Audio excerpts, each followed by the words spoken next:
More Bears. I think I can make that happen. Tired of winning the tailgate, but losing the games? Bear, please stop! We can't help that. But we can tell you what the hell is up with each team and what's going on across sunny San Marcos. Texas State fans, get on your feet. You're listening to Squarin' Around with Jakob Rodriguez and Andrew Zimmel. Please refrain from shooting lasers onto the field.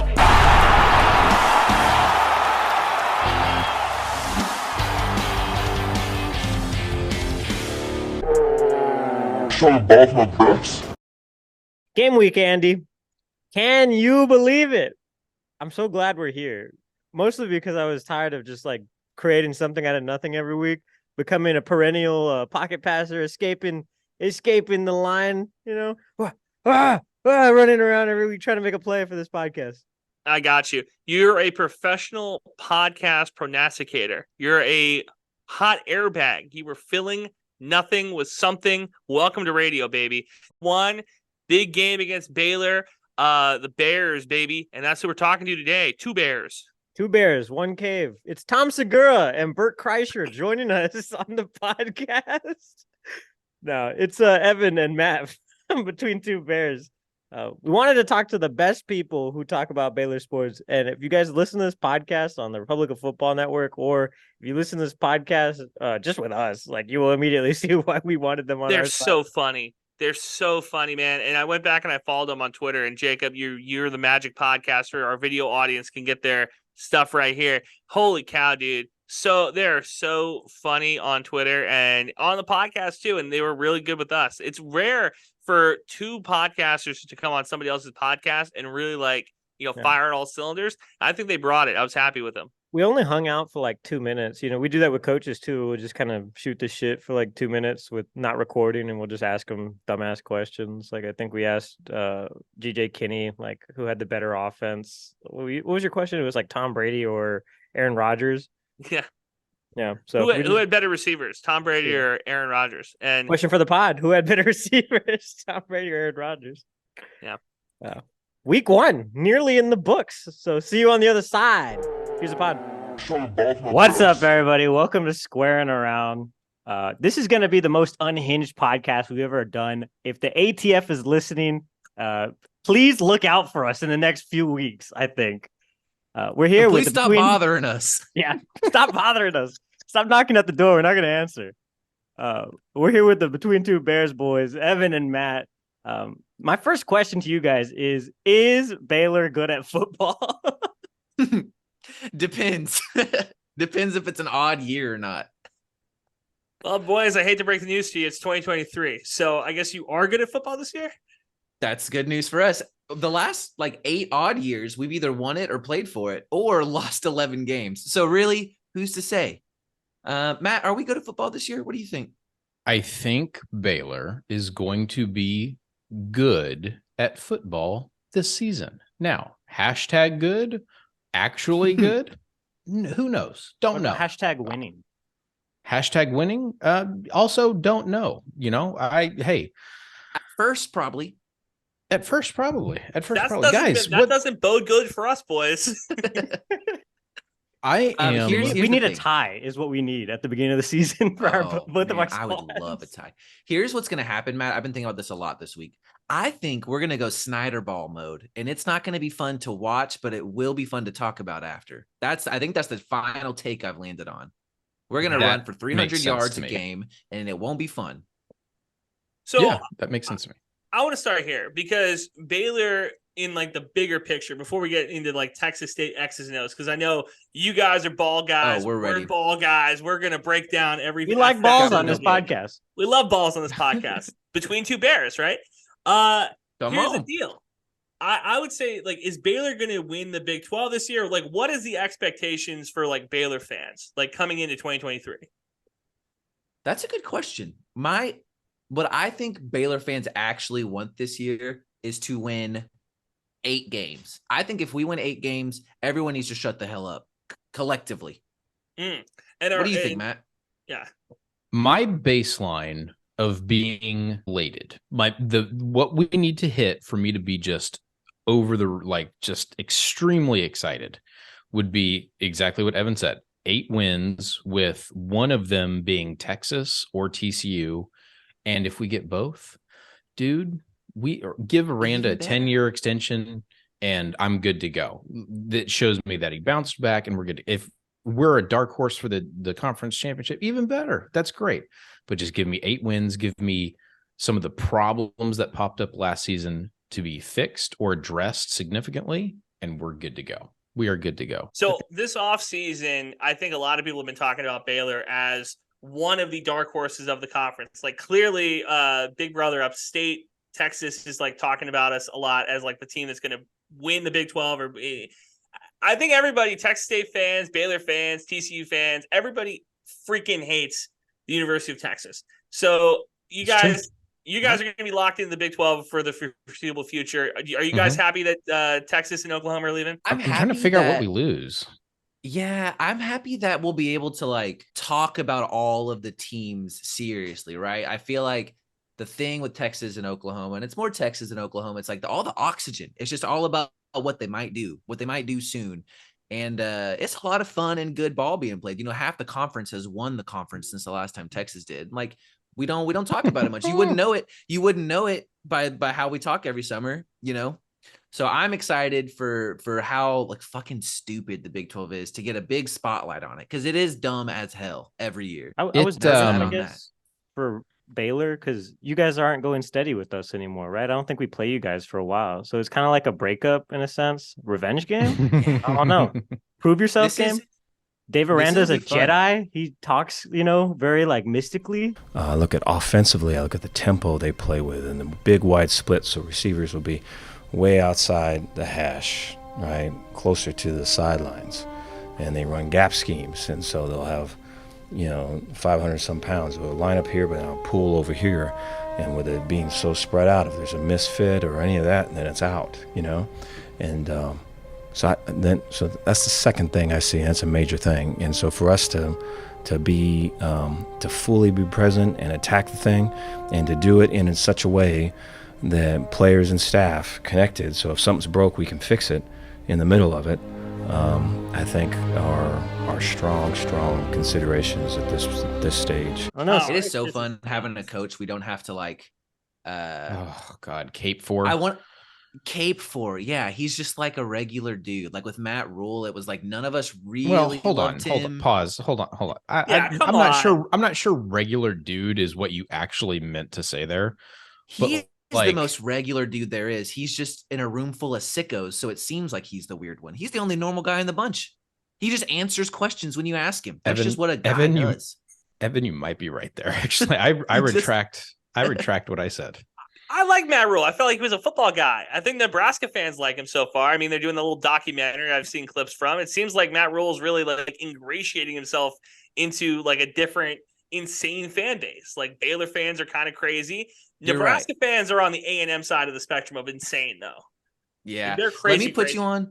Let me add a lens to look through. You open with the Matt Rule Rule thing. Here's the thing. I want you to ask yourself the last time someone talked about Matt Rule and talked about like football shit, like plays he calls, or maybe schemes he does, or even like scores of games he's coached in. You're not hearing much of that. It's just like, oh, he's a what do I say that? I say he's a Hall of Fame chaplain cosplaying as a signal caller. That's what he is. And it's fine to be that, but I want to make sure we tell the truth about Mr. Rule. I like that. Now, what do you feel if he's a Hall of Fame chaplain? Then what was Hall of Fame hell? First ballot hell Hall of Fame. I do not know who that is. I'm sorry. Hall of Fame. But I'm glad that we opened up conversation, not for a lot of those reasons, but you guys run a adjacent offense, and I learned that yesterday. Someone said that, and I hadn't even really considered it until I guess, it's veery and shooty. Yeah, that's veery and shooty. Is fun to watch. Horrible. Here's the thing: on the days where you don't have the juice, one of the worst offenses in America to watch. If you have the juice, you will have fun. If you don't, you're just gonna fucking throw it into Oklahoma all day. So you're Oklahoma last season. But what did it take? What did it take for you guys to have like the juice? Right? Was it Heisman quarterback? Was that the thing that really like powered it, or was it like were there other quarterbacks besides RG three with Art You Briles. are falling into every single trap that Evan lays for people. Oh my It god. is so fun. And It's the it is offensive line, driving dude. me nuts. We had some big bitches up front. Our average offensive line was like 340 pounds. Sounds like Jakob on a Friday night. Yeah. God damn. But yeah, I mean, it was the offensive line, right? The offensive playbook is designed to be like, if the quarterback's got 3 seconds, you'll score every time. If he doesn't have 3 seconds, you're cooked. And if he's a generational talent, you'll win a Heisman. So I'm really excited and kind of nervous to play against y'all, because I feel like with the wide splits you do, getting the receivers out there, like it just becomes like one-on-one basketball all day. That's pretty much what it turns into at the end of the day. It's who can get mossed the least. And that's interesting that you say that, because one-on-one basketball, of anybody that keeps up with like the NBA or whatever, that's sometimes the most fun. Like on a night that a Harden or a Devin Booker is having like a great night, that's incredible to watch. But then there's some nights that the defense queues up on it and one-on-one doesn't work, and you have a strong safety that can go cover the field. And now all of a sudden those one-on-one matchups aren't very fun.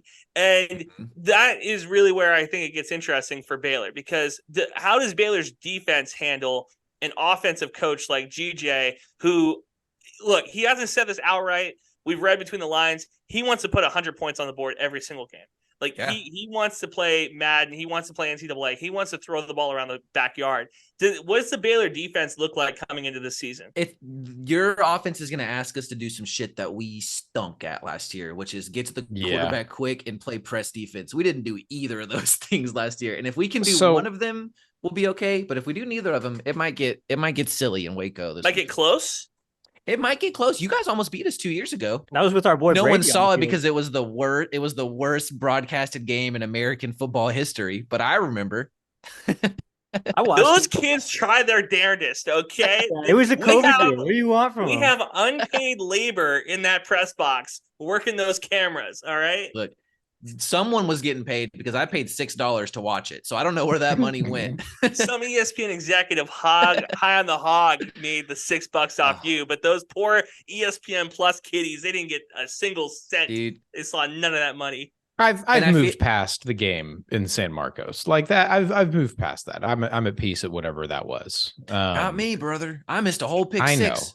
I know you did. We did. I do want to talk about old coaching staff from UIW come to San Marcos, beat the shit out of the Bobcats, and then hire those same guys 2 years later. Exactly. So if that makes you guys feel any Exactly. better, that's literally where we are as a team. So, But you guys have a lot of talented transfers that came in. Big names from former recruiting. Some would say classes. the best in the Sun Belt, according to 24/7 Sports. I believe that. Yeah. That tracks for me. Yeah. Guys, can we talk about last year's game real quick? Because the question was, what does this Baylor defense look like? What to expect from it this weekend? And the question is, I'm not sure, because the thing that I just have playing over and over and over in my head from last season is Ashton Hawkins just finding a spot in the zone, 4, 5, 6, 8 yards, just sitting down, catching the most wide open pass possible, falling forward for 3 yards. And it happened to the tune of 13 times, right? Now there was Writing a lot was on of the other wall things. pretty There was a early. lot of other things that turned that game sideways for Texas State. But I'm trying to figure out that lack of adaptation for shutting that down. Was that on purpose? Was it, hey, we'll just keep everything, including Mr. Hawkins, in front of us, and we'll just make them be consistent, as often as possible? Because if that was a strategy, it worked. I'm not sure I give Rob Roberts that much credit. I don't know. But I'm very curious to see what the schematic approach is. Now, if you look at the Baylor defense this season, let's break it down by position group, right? You have your defensive line, which is supposed to be just incredible last season. Everybody was talking, myself included.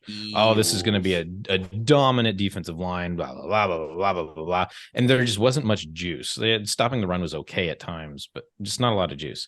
I think this defensive line has the potential to be net better, a little bit more explosive than last season. I don't know if it's going to be as consistent, but I think there's just going to be, or even good.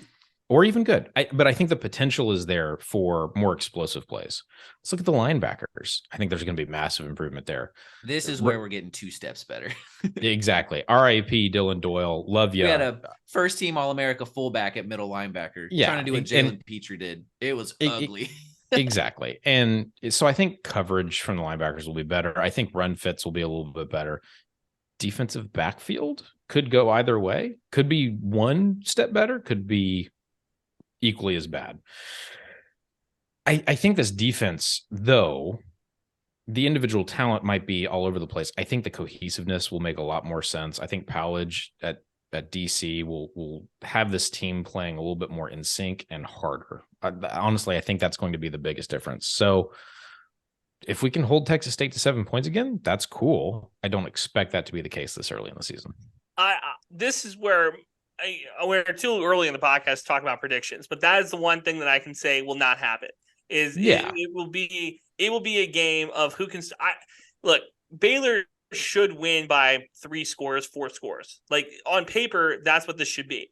But I really do think that Texas State, their whole goal in mind is to score as many points as possible. Now, the real question is, and we talked about the defensive backfield, Texas State has to run the ball, because if they don't run the ball, this could get really ugly really quick. Do they have a run? Does Baylor's run defense going to chew everything up? Because I know they did an okay job with TCU last year, and TCU had 2 NFL caliber running backs. So, like, what does the run defense look like? No Siaka Ika this season, and the kid from Louisiana Tech will not be that 10 available. times fast. I know, right?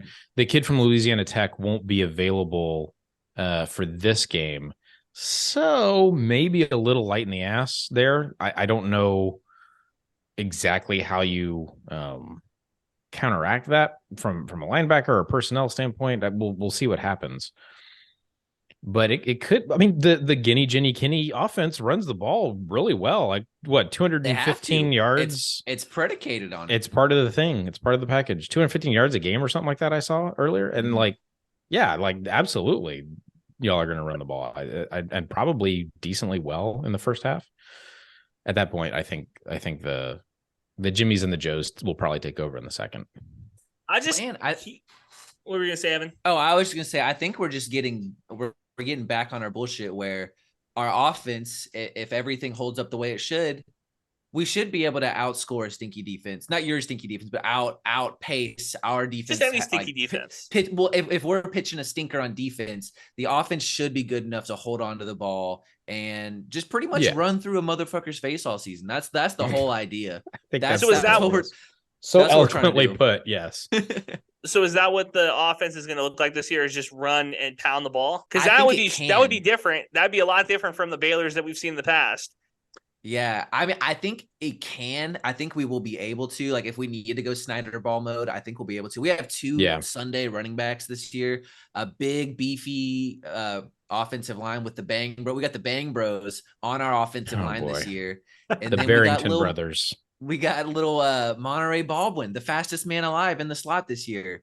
So I think all of that compounded with where it's finally going to be like big Denzel Mims hours again. We got a true X receiver, which we haven't had in a couple of years. So I think we might get back to our bullshit where our offense is just going to keep scoring and hope that the defense can get, in the years, if we get 4 stops, we win the game almost every time. So if we can get 4-ish stops a game, I think that'll be enough this year. But that was like 8 years ago, 9 years ago now. You know what I mean? Yeah. I feel like in a lot of ways, true. I'm talking to like the future. You guys have seen a version of this offense. We have been promised a version of this offense in years past. It is possible. You just need receivers who are so fast but can also like choke slam defensive backs. If you can find guys who can do both of those things, you're gonna cook. But they don't even have to be good. They just have to be freaky. And that's the thing. I remember years and years of Baylor and TCU wide receivers going to the next level and not really doing anything. You know what I mean? Because they weren't teaching them how to catch footballs we're aware. in Waco. Yeah. The run routes. Turns out there's more than one route. Yeah. Well, that's what I was going to say is it's like, I think to the Hawkins of the world and I go like, okay, those type of receivers have to have good routes because their quarterbacks, aren't going to be giving them the ball. Right. Shout out Brady McBride. I love you, brother. RG3, right? Like Let's just be real here. And I look, Jacob says, like, it looks like we're looking at future selves. I would love a world where Texas State can do that. But I think that Baylor fans know that sometimes, well, not so much in the Big 12, but like on bigger games, bowl games and stuff, when you played actual defenses, shit got tough. And that smoke and mirrors shit doesn't work every week, right? Like it's smoke and mirrors at its core is what it is, you know? And I can we pause for a second? Yes. It sounds like you guys are coming at this from two different areas and still being negative about the potential of what this coaching staff can do for Texas State. I am really bullish on the direction this program is going. And I'm kind of frustrated that you guys aren't as excited as I am. I'm more excited about your program than I am, it seems like. Well, here's and I'm upset about it. Here's the thing, guys. You got to understand that we're beaten and abused over here. All right. We've been through the ringer. This is not our first Friday night going home heartbroken. I understand. All right. I understand. So I come at it like this. If GJ Kinne wins me a bowl game this year and we put a banner in that stadium, God bless him. We'll put a statue in front of the building. I'm serious about that. But I have sat through a couple press conferences where I've heard we're going to win bowl games, championships, and all that type of stuff. And the Sun Belt Conference, I know the Big 12 fans will never give me any credit for this, but the Sun Belt Conference is predicated on defense. The best teams in that conference are defensive teams. And I was going to say, too many smoke and mirrors turns a football team into a circus. And my thing is like, you know, are we going to be able to put 35 points up every game against the Troys and South Alabama? Andrew, you have to start somewhere, though. Today, the Texas High School Coaches Association put out a tweet that was like, I know, hey, dude. Great to see Texas State for the first time in like 3 years. And look, it's kind of shitty. Based in San Marcos. I understand. It's kind of shitty to have that happen today, but that is ripping the Band-Aid off. Right? They didn't need to say what they said. No, they didn't. Look, they didn't. That was crazy. However, like it is a step in the right direction. And if you come out and you show the state, look, we can put you on ESPN top 10, you know, maybe once a week, right? We come out, we let me dream here for a second because I like smaller programs being successful. Can you please just give me a second? Stop hating your own program here, okay? You start off with an offense that opens some eyes, raises some eyebrows, right? And then you can start improving on the rest of that roster. You bring athletes in, and maybe you get a little bit more balanced as you go along. And maybe it's not always smoke and mirrors. I think there was a path forward if things hadn't gone completely to hell in a handbasket, where that offense, that veer and shoot, does balance itself a little bit more often. So you're saying if had a couple more seasons, he could have like not a couple, like 5 or 10 if more. He had like 2 more seasons, we would have won a national championship. I'll say it. I've been saying it. We would have gone to a national championship. This close. We would have gone. Should have been there if Bob Bowlesby didn't sign his life away. Yeah, that should have been there. That's also so is that the paperwork that the Ken Starr filed too, like something like that? Yeah, exactly. He did not. So like he filed half of that tops. When you go look at the Baylor history before came in, and I hate that we're saying his name. I hate it so much. Said it a lot on this We've reached podcast. our quota. We've reached our quota. We absolutely listeners. He fucking stunk. He stinks, and he'll always stink. Jacob, can you bleep out his name? Yeah, I can make a chicken sound every time we say. All right, there. I love it. If you look at the history beforehand, we would get an athlete every once in a while, like, and not particularly effective, right? And then you change the paradigm, right? You change the way people look at the program for a little bit, and then ideally you tack on some success incrementally, and it builds and builds and builds to the point where you are winning a Sun Belt championship. I do think that's extremely possible. You're not the first person who has said that to us, that Texas State has a shot here to win a Sun Belt title. And there's that. I feel like that is one group of thought. And then the other group of thought is that GJ won't be here long enough for that to happen. Entirely possible. I've had too many people in my DMs and stuff telling me that this is a 2-year thing. And I don't buy that So a what do we second. do? Win That 2 feels- national titles? Like, it doesn't make sense to me. Well, it's just like look. I want to talk more about this game that's coming up on Saturday. Clearly, it's important, but like, let's be honest here. There's only a handful of jobs in the state of Texas that Right. Texas State coaches are going to go after. Bingo. Right. Yeah. Once I saw Trailer stay at UTSA for what now he's been in the coaching cycle conversations for like 3 years, maybe 4 if you're being aggressive. Like once I saw him stay and commit to that, I was like, okay, all right. So it's kind of a new atmosphere in Texas D1. And there's only 10 schools in America where like being good doesn't get you poached. Like everyone's getting poached everywhere. Exactly. It's funneling upwards no matter what. And Trailer might take Jimbo's job. So he needs to. Jimbo I mean, Jimbo's cooked. You guys might get Jimbo. You guys might get a discount.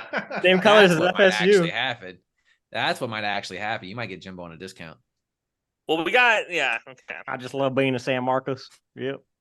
Love the people here. Jimbo is the most Sam Marcus ass person. Stop it! In college Stop it! football. He really Stop is. it He definitely is like a Hayes County Republican. But they don't put dinner in them. It's like a breakfast taco. They call them. I had to fight against Texas State fans trying to hire Kendall 3 years, and now I got to fight against Texas State fans trying to hire Jimbo. Did I not tell you that? You say yes, sir. I'm joking. Here's my thing about. Here's the thing. Here's my thing about. Let's cook Kendall. Here we go. Round robin. No, let's I don't want cook to talk about bros anymore.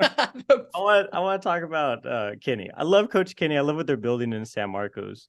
I don't know. I find it hard for me to like be bought all the way in on something so like young, and I know there's going to be mistakes. I know there's going to be mismatches and stuff like that. So that's why I'm not like super bullish on them up front. We're firmly a 6-6 podcast, though. I think we can be bowl eligible this year. Timeout. We're taking an ad time break. If you've ever gone to a game, if you've ever gone to a sporting event, if you've ever seen football on TV in some capacity, you have seen the brand Home Field. It's the premier brand for college athletics. Every team's got one, not Texas State yet. But if you use code SQUARE at checkout, you get 15% off your order if you're a first-time orderer on Home Field. If you're a Home Fielder, you get 15% off your first order on Home Field, and then 10% off if you're a returning user. So if you're a Longhorn fan, you want to go support the Longhorns and also rep the podcast, use code SQUARE. Same thing for all you Aggies, Baylor Bears, whatever else you are out there. Soon, I'm casting a spell again. Texas State. Speak it into existence, right? That's what the future we want. Use code SQUARE at checkout too. That's homefield.com. Use code SQUARE. There we go. We are hoping to be bowl eligible this year. Do you know Baylor has 8 home games this year? I think if we're bowl eligible, it's because we get 8 of them at home. Yeah. Crazy. You guys also have. I'll ask of you guys. Campus. Yeah. Wait, what? We have a what? You guys have a river running through campus too, don't you? Oh man. Brazos, yeah. I mean, don't get in it. Yeah. Don't get in that. Yeah. That's what they say. Stay out. Every time it rains heavy in Waco, we literally flood shit into the Brazos River for like a day and a half. Yeah, that's you know true. that, Matt? I used to get emails from my old work. When we got when we had that hurricane that came through and it flooded San Marcos, I drank the tap water and I didn't get the fluoride warning in there, and I had real bad acid reflux for like 2 weeks straight. It wasn't just acid reflux. Boy. It was acid. Acid reflux. It was acid reflux. Acid. You know? Yes. It was tough. Boy. We are getting fired. Was it tough, or was it more of a soft, kind of soupy situation? No, Evan, the problem Jamal, was that it was like it was all coming up. Like it was a burning sensation from the gut up. Yeah, no, not fun. Not fun. That stinks. Yeah. Matt, you having any acid reflux recently? No, we're good. Thank you. All right. So I who thought you wins had more this to game? say about GJ. Yeah, Matt, what else you got? Yeah. I don't know that I have anything else. Like, okay, so I have something to say about the game in general. I think this will be, from a scoreboard perspective, a closer game than it was last season. I am trying to come up with, aside from like the Chandler Morris TCU game 2 or 3 years ago, I'm trying to come up with another quarterback comparison to what either TJ Finley or Malik Hornsby can bring to the conversation. It's going to be Hornsby. That's the Is it gonna sexiest be thing Hornsby? anybody wants Have- to talk about too. Is who's your quarterback? Has it been like It's a formalized or it's- decision? Yeah, I think it's important for Baylor to prepare for both quarterbacks. They have two different skill sets. Our offense will look different when those guys are out there. So I think it's important for those guys to prepare for both, and it's a competitive advantage for us. So I want to keep that. It's Okay. but it's going to be Hornsby. He's been in the program a couple months longer, and he's gotten more of the first team reps. Well, so That's here's from the, what people. the pageantry of it all too. They released a depth chart today. It's not a depth Yeah. chart. It was just like Yeah, it's a bunch of oars. Also, Neither is yeah. Baylor ours. has. I'm going to give y'all a chance to guess at this. How many oars do you think were on the Baylor depth chart that was released on Monday? It's more than 22. you think. 16. 29. 29. I win, Jacob. I don't know. That's pretty He good. does. It's not just you guys. And I like Hornsby. I think he can be good. I like TJ Finley. I think he can be good. Really curious to see. Baylor has not fared well with mobile quarterbacks in any shape or form. Like Max Duggan, kind of mobile. Big issues with him last season. Like That and he barely passes the mobile quarterback threshold. Right. Yeah, if you squint, he's mobile. So very curious to see how this whole game shakes out. I do think Baylor manages the clock and holds onto the ball quite well. Well, and you're giving me grief. You said that you wanted me to be more excited, but like, what did you want this? Like, what did we want this podcast to be? Texas State's going to win. No, Baylor's going to win. No, Texas State's going to win. Like, let's be real here. Like, the goal in the Bobcat mind should be cover the spread. Good teams win. Great teams cover. If you cover I think it's like 26.5 or 20 I and a half. think it's. I think you'll cover. I think it's Some more of those possible. lines are so pushed. It's insane. Tell me about the Sun Belt. Who are some teams you don't fuck with? Is Louisiana Lafayette in your conference? It's Thank you so Louisiana. much. Thank you so much for Louisiana. calling him that, Evan. Well, So I don't like it. I only know that because my whole family lives within 1 mile of that stadium. Like everyone in my family tree is like on that campus. So Louisiana, that's a program that was really good for a long time, not really good anymore. Troy and South Alabama are the two that are in the West that are really good. Southern Miss in that conversation too. In the East, Marshall, JMU, App State, Coastal, those 5 teams are really good. I'm missing one. Yeah. Coastal. You don't think so? Good Coastal's teams in going to your be. conference. See, everybody says that, but Grace McCall's still there. And I don't love Tim Beck. In fact, I hate Tim Beck, but I think Tim Beck as a head coach in the Sun Belt isn't terrible. It's one of those things where he was able to keep McCall, so I imagine he'll be able to keep that locker room. That's part of like the deal. So no, those are the teams in the Sun Belt that are like really good. Who do you hate the most? In the Sun Belt, it's tough. We haven't been good enough to have any real rivalries. Arkansas State feels like a natural rivalry. It's kind of like, ULM because we're all three in the bottom. I like it when we beat Troy because I know people from Troy, and Jacob has beef with people from Troy, so that's a good one. I'm stoking the flames of the Marshall Troy, rivalry right now. I guess but they're gonna win the East. So it's like, what do you mean? Like, if we legit go 6-6, It's this year, which is JMU's possible. year. It's JMU's year. Win. They can't win at bowl game. They can't go to bowl game. Win the East. They can win the East. Okay. All right. Here's what's going to happen. All right. Are you ready for this? I've been thinking please a lot tell about me. this. Please tell me how my conference is going to play out. This we've will be been good. waiting all night. Finally. Okay. Let's start with the West. Okay. I think Troy will be fine. I don't trust. What is it? Is it still the Watson kid at quarterback for Troy? I think Troy's going to be. Yeah, Evan has no idea. Evan hasn't watched a game of Sunbelt in like. That's not true. I've been to South several Louisiana games. Thank you. I like South Alabama. I think South Alabama is going to win the West. I think Louisiana, new coach, they're going to stink. I think Arkansas State, Butch Jones is going to stink. ULM, that Terry Bowden situation is not going to go well. Texas State is going to get second in the West. Are you ready for this? Texas State is going to get second in the West. Troy third. Okay. Southern Miss. I don't know anything about Southern Miss. Clip that, Jacob. That part right there. Clip that. That's the clip. What? The Southern Miss part? The whole West. Clip that. That's the clip for the podcast. Yep. And then East. Yeah. Marshall probably wins the East. Coastal probably is second or third. James Madison is probably in that second or third spot with them. App State, No rebound? I don't know. No rebound for the Mountaineers? No rebound. Okay. I'm not Anyone feeling can it. beat I Jimbo. think there's something off there. And then Southern State and ODU, who cares? They're in some, but yeah, like I'm feeling like a second place division I see 7 finish. wins on your calendar. I'm looking at it right now. Oh, I see all right. Jackson Yep. State. This is like a going to see rehab Southern broadcast for Oh, I us. see kidding? Louisiana, ULM. I see Georgia Southern and Coastal Carolina finishing out with Arkansas. I think you guys win 3 of your last 3 games. That's what I'm thinking. That Southern Alabama game is going to be interesting. 4. I think But it's Community Day in San Marcos, There you presented go. by Coca-Cola. oh this wow, year, man. oh there you go. This is great. This is Really great glad for that the you guys sponsors. are so bullish on the Bobcats because that's Yeah. insane. I'm seeing 11-1 for so you Texas think State. that- I'm seeing 11-1. Yep. Yeah. So the one loss coming to who? Whoever this Unfortunately, it's Baylor team early. is. Yeah, it's Yeah. going to be early. Yeah. It's a 6 p.m. kick in Waco. Tough to win those. Yep. Routinely, they don't win when I'm in the press box. I will be in the press box at McLane. So There you go. Let's go. Have you, Jacob? Have you ever seen a win in the press box? yes, I've seen 2 in San Marcos. The year we went 2-10, and then we did it again the God next damn, year. that's depressing, bro. God damn. Did bro. you know the first God, time that Texas State and Hmm. Baylor ever played was the 3-year anniversary of September 11th?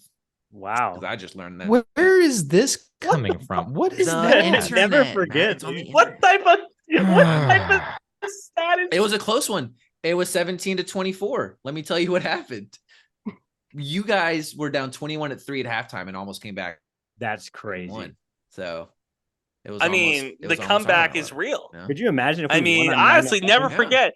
Chase. Never forget when Texas State almost beat Waco. Chase. That's that's Chase the real- Watson. What was that? He 2004. almost came. Evan He is almost won learning the whole so damn many- thing. 73-yard touchdown pass to K.R. Carpenter. Carpenter. Almost. These And you know sound what? like He scored that fake touchdown news. with 9:11 to play in the third. So Are you reading a Dr. Seuss book right now? this is from Yeah. What is T- this? An Yes. Onion It's article? from This is T. insane. It's from txst.com. So Oh, wow. look Evan at has a it, Chrome brothers. extension that turns everything into Dr. Seuss They're OnlyFans. What verbiage the so heck? he can read it without getting bored. Yeah, we'll send you some links. Jesus, that's funny. Nice. Yeah, this is when people Close find one. out we've been was feeding the you closest guys game Big we've ever 12 played. takes, and you've been feeding us Sunbelt takes. Oh, That's We've been trading scripts That's for the so last good. year. We've just been producing each I other's love it. shows. That's funny. so. What's the toughest game on the Baylor schedule? Do you think? What's the one that you circle on the calendar and you go like, I can't wait for I this. can't game? wait It's- for or toughest, buddy, because those are. Well, let's do both. Can't wait for it, and then the toughest. Utah is the one I want the most. I think I'll learn what I need to know a week after we play you guys, you know. About I don't know religion if I'll or like what I about like learn. the I hope they don't bring that fucked up doctrine in our stadium. We got enough bullshit to deal We with. do. I think the Utah game is really interesting, especially if Cam Rising is mostly healthy and plays. he's good, Hope he's dude. not. I Um, hope he's not. He took Charlie Brewer's job. Did you know that, Matt? well, He he unseated never. Charlie Brewer over there in Utah. Okay, look, that No, Charlie was the starter and he gave it away to Cam because he stunk again. yes, but that shouldn't have been the first time somebody took Charlie Brewer's job. Okay, so Took it his I, helmet. I'm So you guys don't like Cam Rising? I like no, Cam I Rising. do. No, no, no, I think like, he rules. I thought he should have been the quarterback at Texas. I we, thought I thought he was legit. Honestly, we don't like Connor. We don't like Charlie Brewer repeatedly putting himself in positions for brain damage is what we don't like. it's Matt Rule's fault. It It all comes back to Matt Rule Yeah, not caring about the brain health of his Yep. quarterbacks. he just Mm. he just sent his tight end to go get him a new vape To go get and look how vapes? that turned out. Matt, use GoPuff like the rest of us, brother. Unbelievable. So I think we learned a ton from that Utah game, but the game that I want the most is that Texas game, September 23rd in Waco. Mhm. Like it's at home. I talked about it with Evan. Texas has the up down of like a cupcake game, then losing to Bama, then a cupcake game, and then playing us. And so they're going to ride this roller coaster of like, oh, we're amazing. Oh no, we suck again. Wait, we got it back. We're great. Going to go play Baylor and beat the hell out of them. Wait a second, hold on. and we don't have Bijan Robinson to bail us out. Like that's what it's going to happen. I'm so excited for that. And then of course the TCU game in November. So see, I do a TCU podcast too. We'll get to that in a moment. But this could be the last time that Baylor and Texas play for a while. You know what I mean? Hopefully. So go out with a win. If you guys had to guess the record between Baylor and Texas over the last 13 years, what would you guess? Top of your head. Oh, last 13 years is such bullshit. That's a generation, brother. Yeah. That's a teenager's life. Speaking to Evan. There's a 13-year-old who saw his Longhorns go. I'm going to guess 13 years. It's going to be 6 and 7. Bingo. Right on the money. So if we win, we're ending at a smooth 7 and 7 over the last 14 years. And over that span, we've had 3 conference titles, the most they've ever had in the Big 12. We've had a Heisman. We will literally have been the better team over the last 14 years if they leave on a LRS. Wow. That's crazy. Okay. Something to think about. That's a really interesting twist of history. I just learned you guys were a great team in September. Historically a great team in September. Exactly. You don't want to see us early mornings in September. I tell you that That's much. true. What's up, guys? We're taking an ad time break. If you're watching the video podcast, you might have noticed my jersey.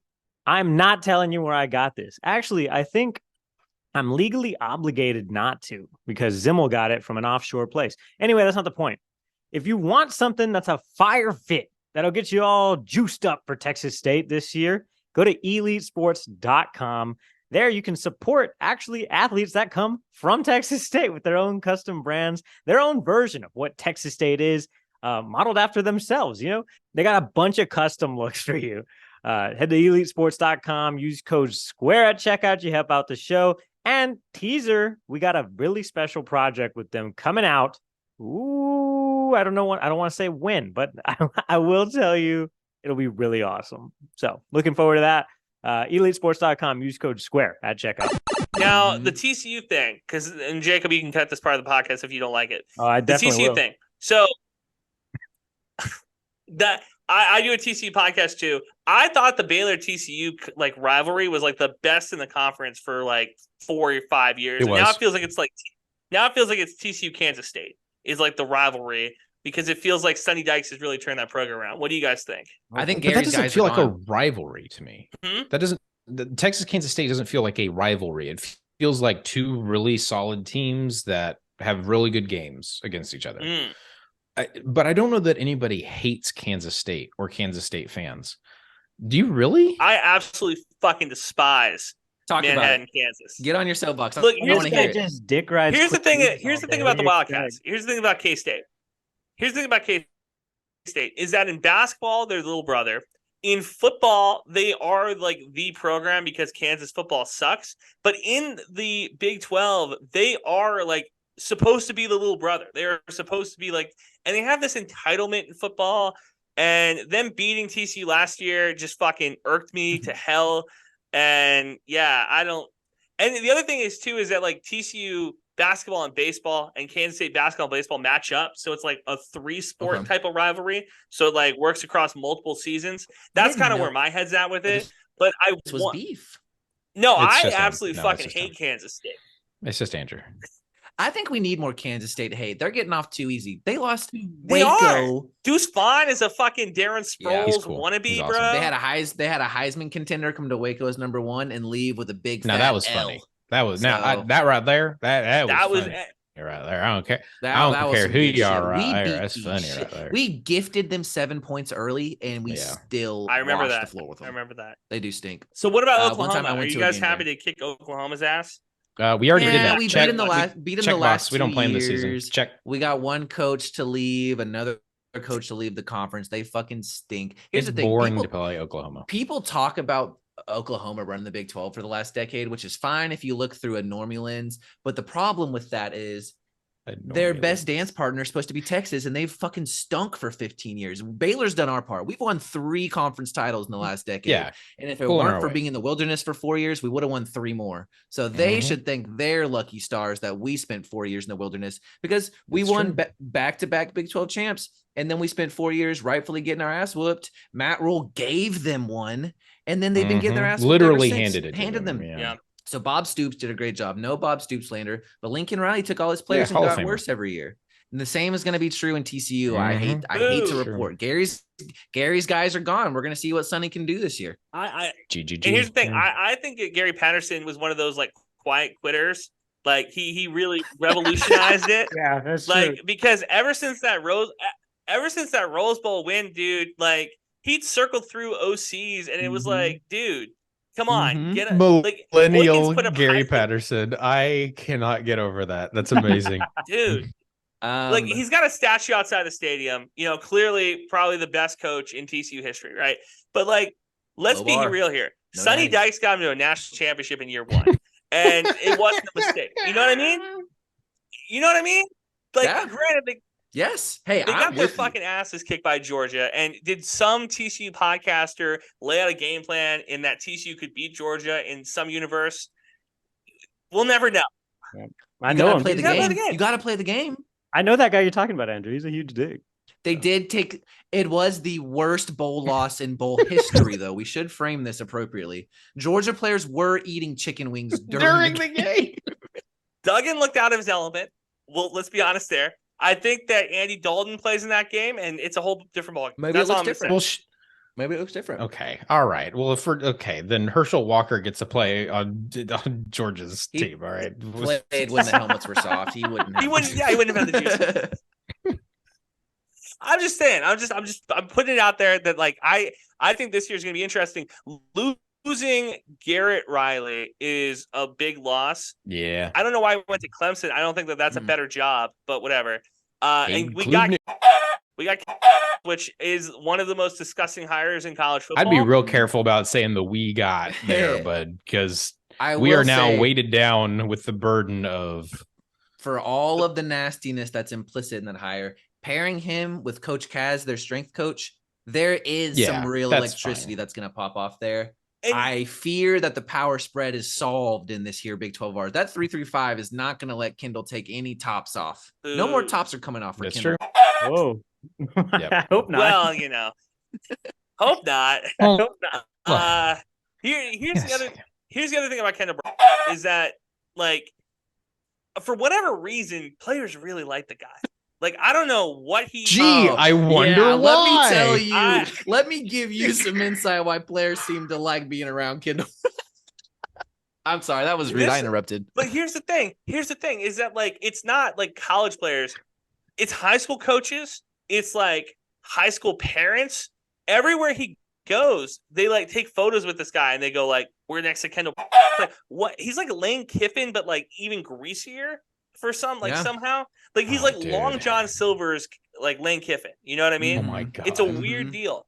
But Hush puppy. you like that one? Hush Lane puppy, Kiffin. hush puppy, Lane Kiffin. Hush puppy Fish Lane Kiffin. Krispies Lane Kiffin. Yeah, and it's like, you know, if TCU, I have TCU playing in the Big 12 championship game this year.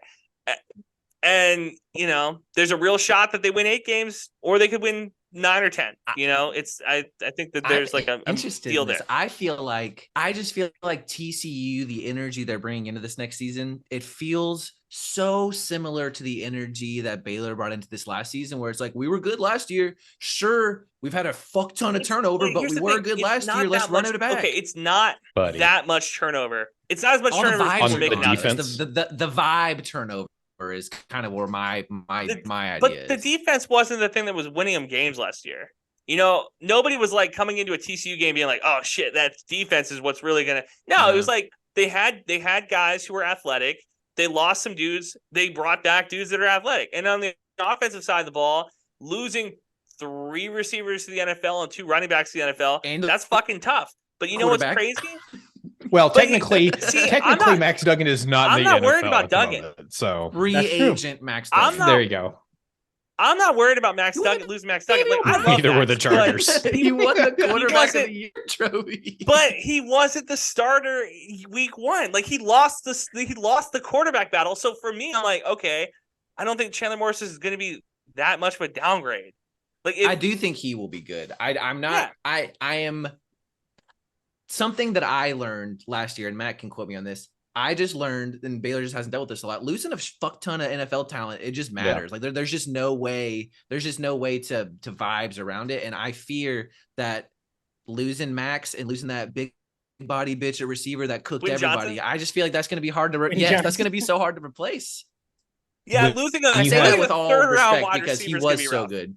Do you remember we lost a third round receiver and it was everything for us? Exactly. So you guys watched the Johnny Manziel doc, right? To my detriment, yes. Right.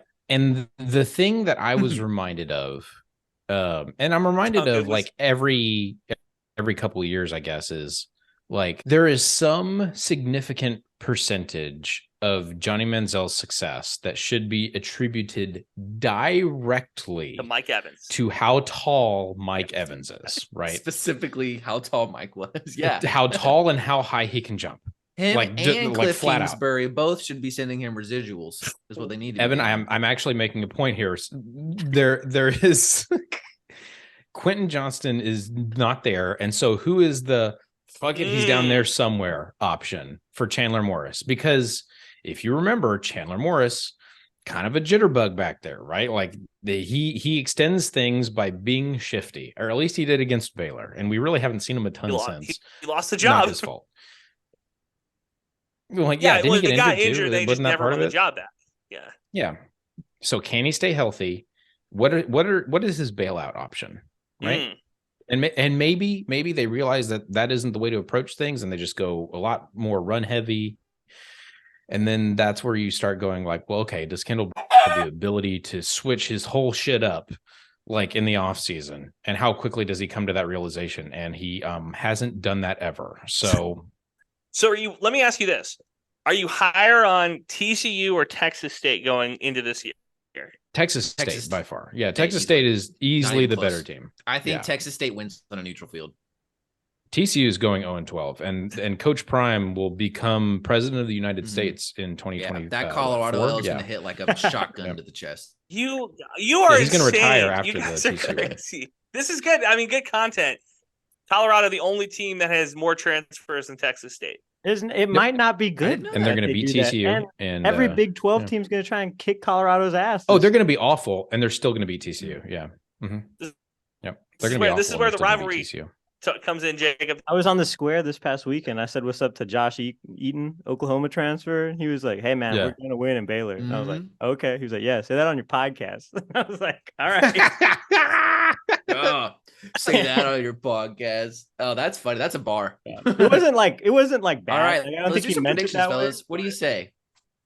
Yeah, score predictions. Oh, my sister will say that to me sometimes, and I know she's cooking me. Say that on your podcast. And I say, which one, bitch? And she doesn't text back. Which one? All right, Matt, you predict first. I want to have some cover. You go first, Matt. All right. So S&P Plus has this as a 39-7 game. And I don't believe that. I'll be completely honest. This feels 35-24-ish with a backdoor cover against, backdoor cover in the fourth quarter. But I don't know that it's ever like that. I don't know that the end result is ever in question, but I think Texas State keeps its foot on the pedal, and rightfully so throughout the game. And Baylor keeps it vanilla in the second half and runs some second and third stringers out there and see what they have. And I think it is a profitable and productive game for both teams. I truly believe that. Cash look that up check. The game contract for that. Hey. So I'll see. I'll see if it is profitable. For check's still clear. We'll find out. The line is my side of 27.5 by Caesar Sportsbooks, by the way. 27.5? 27.5. Yeah, I think I've seen Baylor lose a game at home that we were favored by 27.5 in recently. That shit does happen. So who knows? On my side, I think we got a good old fashioned Fetty Whopping in Waco this weekend. It's going to be 17-38. And that's all I got on that one. Just a regular Fetty Whopping. Another one for you. Texas State quarterbacks that we see, 1.5. You taking the over or the under? Do we see 2 quarterbacks or not? Over. Yep. Over. I think Texas Okay. State wants to see what they got. Wait, Matt says over. Maybe- I'll go under. It'll be close. Oh, I'll shut take up. under. $10. Shut up. $10. No, they Matt, gotta right now. they gotta see what TJ Finley can Then put it do in down. live fire. Let's burn See, every red shirt we have. And that's kind of what I'm saying is that I do not want to see TJ Finley because they play Nevada and Jackson State, and it's like there's plenty of game film to see him. I want this game to be close enough that he doesn't have to play, that they think like we could win this game with Hornsby. Fair. Let's keep him out there. I don't know if that's the case or that will happen or not, but I just was curious if you thought it was going to be 1 or 2 quarterbacks. I would like to see both personally. Yeah, because that means you're up by like 2 touchdowns. Did you know Well, maybe- both maybe it teams doesn't, have gone and- 1 and- and 4 in our last 5? Yes, I looked at that today. I think I remember. So our most recent win was over Oklahoma, which is really funny because that's how bad they were. We beat Oklahoma and just hung it up. November 5th, 2022. Your win. Who was your one win over? Arkansas Was State. it a military school? Was it a Arkansas military school? State. Yeah. Because we didn't beat a military school. We got our It was ass. a the West Citadel, Point yeah. of Arkansas. Yeah, it's a militia school. We'll put it that way. It's a militia that's school. for sure. Well organized. Yeah, well too. organized militia. School. Between 2 Second Amendments, huh? Jacob. Between 2 Bear arms, yeah. Yo, that's fire. This is I wish we had like a And it's the mashup ATF. generator where we could take both of our intros, and like it's the Jimmy Neutron or Fairly Odd Parents. Oh, that's Matt's specialty. He will do it if you give him an I'll send you Adderall. my intro He for sure. will do it. Yeah, if you give me Adderall, You I'll give have it him one knocked out. Adderall, he's got you covered. He No, will. there's got to He be a can do mashup anything like with one generator. Adderall. 30, Jesus. 30 Look up. minutes, it'll be done. Now, if I don't have that, it will be 5 days before I even get something to. Yeah, the next pod will be out before you get the audio back. Yeah, exactly. That's That's funny. exactly right. You can buy Jacob, what's your tickets. score prediction? You can buy tickets for this game, by the way, for $13. I'm just looking at it right now. Mhm. Score prediction. I would. I I, think Be it'll careful be- though, because you cannot Yeah. buy beer once you're in. What? that's What the hell huge is for that? for Is Texas. that one of those State rules like you can't have fans. girls in your dorm room or something over there too? No girls in the dorm room, no beer at the stadium, but you can have Chick-fil-A in They both. don't So it's actually like, stop you from bringing the girl into the dorm room. Nor the liquor in your sock. You can do You'll- both. You of can those. do. And the- They don't check that hard. All right. Wink, wink, nudge, nudge. Jacob, what's your score prediction? What do you guys think the score? I think I'm gonna go 35, 20 something weird. Like 20. I don't know, something weird score that you have to get a safety and a few other things to get to 26. I think Texas State just runs out of time. Like if everybody's going to be saying, "Oh, if they had just had 2 more minutes." Oh, that's don't Aggie this up. We are having such a good time. Yeah, sorry. No, But I the think thing is, first that game, offense, first half that shit jitters does might get the happen with best that of them. offensive scheme. That's fair. It'll be hot. It'll be hot. They're also from Texas. They know it's hot. That's the whole thing. Take back Well, Texas. It will be hot. 42-28. That's my prediction. Yeah. Equally Ooh. plausible. 42-28 who? Baylor. Needed to hear it. I needed it. Equally guys, plausible. Thanks for having us on. We should hang out Absolutely again. should. If Baylor loses, we'll come back on and you can say whatever you want. Hey, That's I'm our coming word. back to take a And if you'll victory have lap us. about Yeah, my Sun Belt honestly. prediction. Yeah, we'll come talk shit for an hour.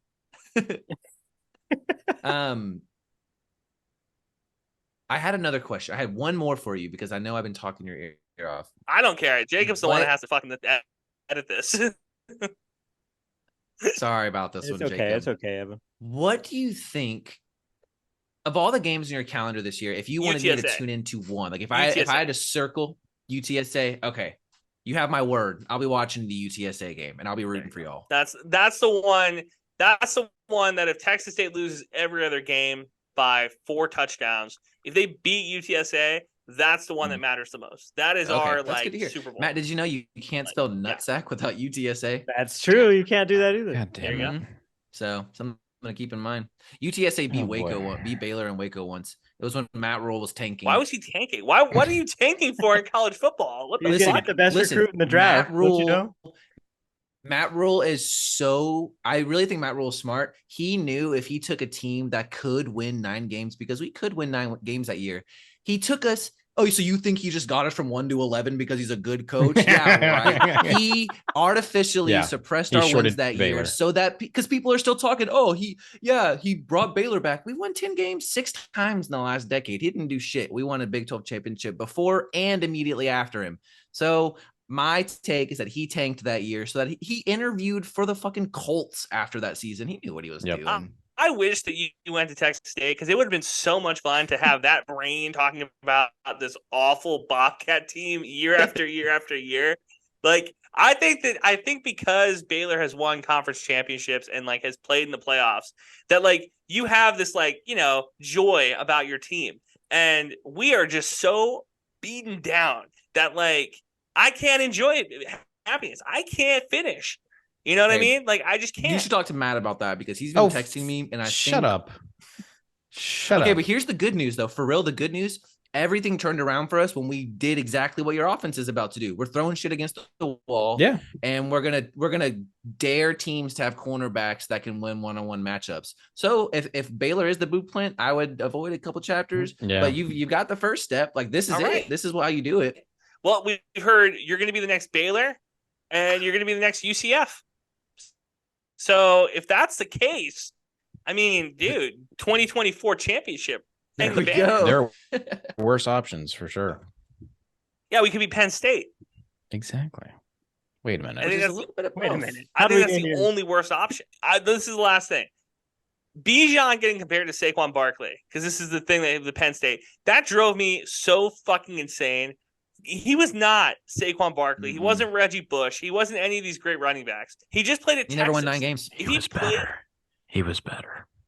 No, he would have won that 9th game if he was better, Matt. Now, Rojo and downtown. He had a coach that didn't give him the ball. He had a coach that wouldn't give him the ball. He got 30 touches twice last year. And look what happened. They won both of those. All I think is if Bijan would have had some continuity and maybe a defense that could have gave him a little support, maybe Texas would have won. Baby. So you're off the Bijan train. Is that what you're saying? I think he's a really nice guy. I think he did a lot of good stuff for the Austin community. But like when he gets compared to like Ricky Williams and Earl Campbell, and then they wanted to put his name next to CMC and Saquon, I'm like, first off, he doesn't look like any of those runners. And second off, like, I don't know, man.